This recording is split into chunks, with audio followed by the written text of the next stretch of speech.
Based on everything we've seen and heard over the past few weeks, this is who I think the Red Sox are signing next.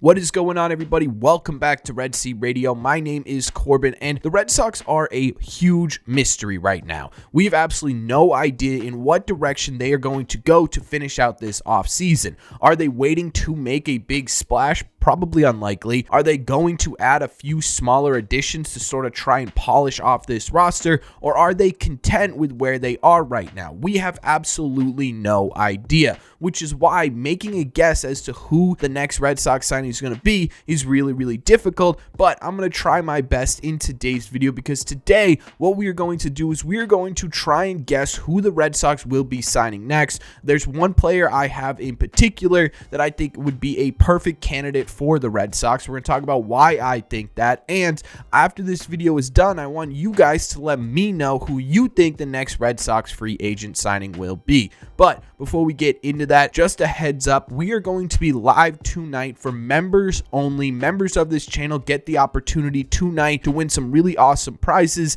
in some Red Sox trivia competitions. If you are not a member yet and you would like to become a member, that link will be in the description. You get a ton of cool perks like emojis, a red seat next to your name, as well as access to a members only live stream that happens once a month. Again, for members, that will be tonight at 7 p.m. Eastern time. And again, if you'd like to become a member and have an opportunity to win some cool prizes in some Red Sox trivia, click the link in the description and comment section down below. As always, thank you all very much for clicking on this one.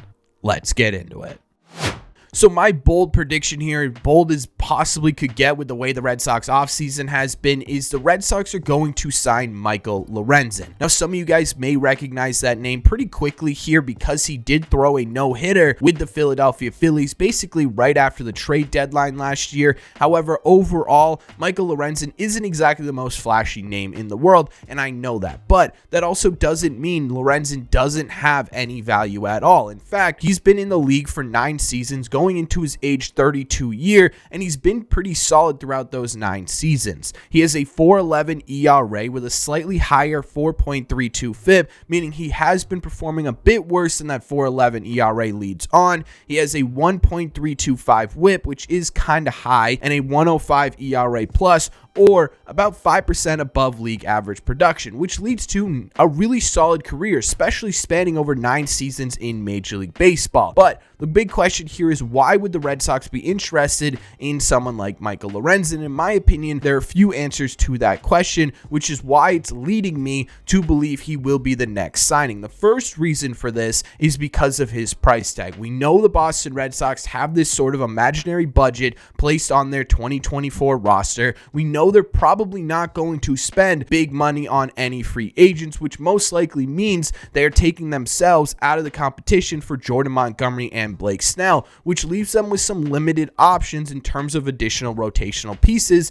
which is something they still need to do going into 2024. Basically, those options right now are Clevenger, Ryu, Junis, and Michael Lorenzen. Now, in terms of actual dollar value, Lorenzen made $8.5 million last year between both the Tigers and the Philadelphia Phillies. Going into 2024, his value is probably around that. Maybe he gets a little bit of an increase and he gets to $9.5-ish million, but it's not going to be a long-term contract, which is exactly what the Red Sox are looking for, and it's not going to be that $24, $25, $27, $28 million deal that would bring in a true ace caliber pitcher into this Red Sox rotation. So that's the first and obvious reason. The Red Sox are looking to save money. Michael Lorenzen isn't exactly the most expensive option out there, and that sort of fits within this imaginary budget the Red Sox have set for themselves, which to me is probably the biggest reason why I believe Lorenzen makes sense for this team. But there are other reasons outside of that, and the second reason I think the Red Sox would be interested in a guy like Lorenzen is because of his versatility. The Red Sox, over the past couple of years, even before Craig Breslow, have been preaching this idea of versatility throughout their entire team. Alex Cora has mentioned it a few times, times. Chaim Bloom mentioned it a few times. And with Breslow coming in, he's also echoing the same sentiment. And that doesn't just apply to positional players. This offseason, it's been confirmed that multiple relief-type pitchers are going to be stretched out as starters. Garrett Whitlock, Tanner Houck, Josh Winkowski, their latest signing, Cooper Criswell, are all being stretched out as starters this offseason, which is going to make this Red Sox rotation really interesting. There are going to be a whole lot of options for the Red Sox to fill out their rotation with. Obviously, we could talk about quality later, but right now we're just talking about the versatility itself. Michael Lorenzen fits that mold almost exactly because he has experience as both a starter and a reliever in Major League Baseball. As a starter in the league, he has a 4.41 ERA with a 1.351 whip, and as a reliever, he has a 3.79 ERA with a 1.296 whip. Adding Lorenzen to this pool of versatile pitching would create a really interesting scenario for the Red Sox. If they were able to create an almost plug-and-play back end of this rotation where they could mix and match a bit depending on matchups, depending on health, depending on performance.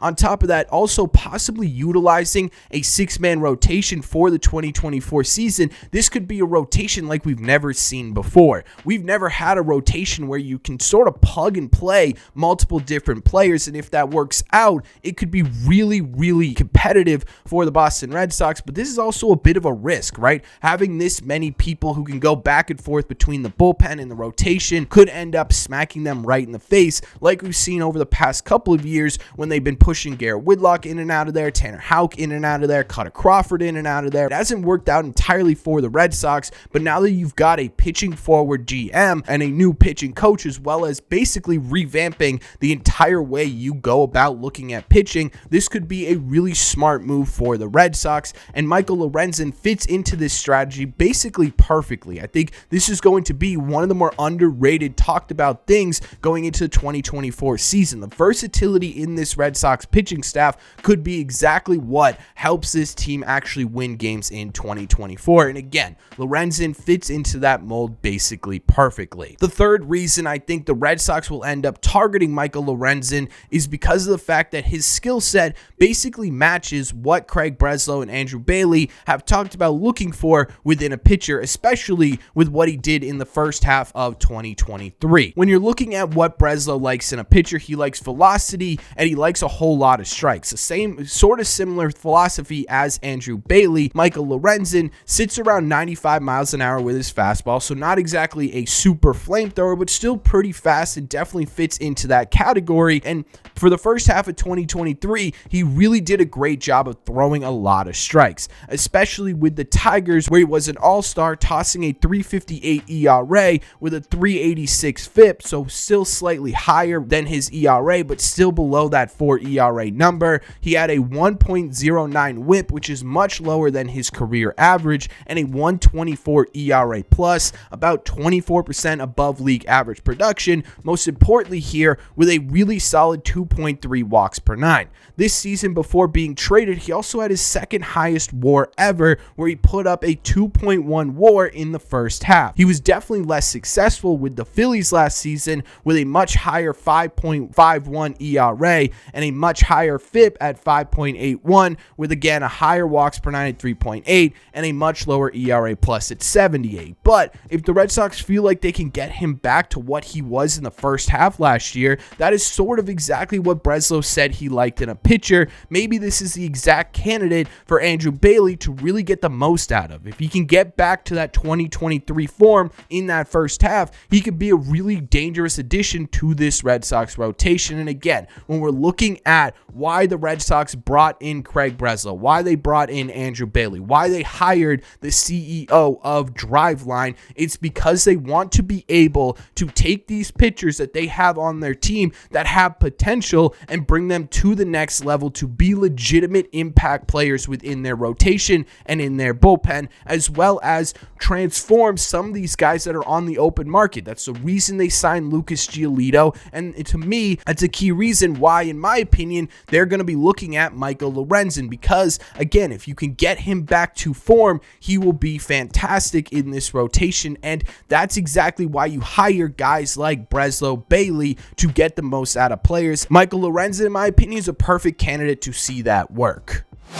overall, when we're looking at Michael Lorenzen, he's not a perfect fit, right? He's not the guy that we've all been hoping the Red Sox eventually get, that sort of frontline starter that's going to really transform this rotation. He's not going to be that ace caliber pitcher. He's had some injury history with his shoulder. He's not a perfect fit. But that doesn't mean he doesn't make sense for this Red Sox team. And I think when you're looking at all of the factors involved with Lorenzen, the fact that he is in the Red Sox imaginary budget allows them to be flexible for some God knows reason. The fact that he's versatile and allows this team to be one of the more interesting rotations in the entire game, where maybe they aren't the best rotation, but they got a lot of different options that they could use in this rotation. And the fact that he fits in with the Bailey sort of Breslow mold of, hey, these are guys that we can really get the most out of, to me, really sort of solidifies the fact that this is who the Red Sox are going to be interested in. Again, this is just a flat out guess. I have no idea where the Red Sox are going to go next,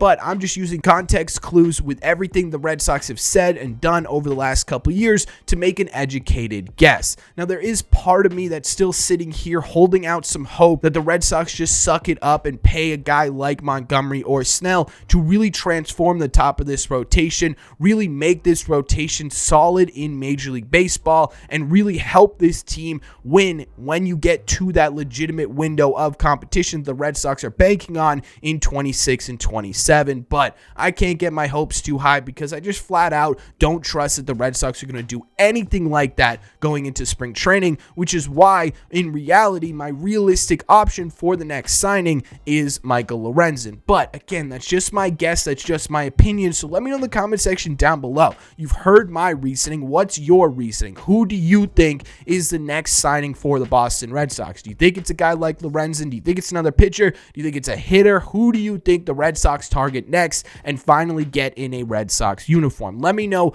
all your thoughts on this topic in the comment section down below. As always, if you made it to the end of this video, do me a favor. Make sure you guys have hit that subscribe button if you haven't already. If you're new here, we talk Red Sox content almost every single day. Also, make sure you guys have hit the like button on this video as well. Helps these videos out a ton, and it would mean a lot to me. Don't forget, members live tonight, 7 p.m. Eastern, and don't forget everyone else, if you want to be in this live stream, make sure you guys click the link in the comment section or description down below.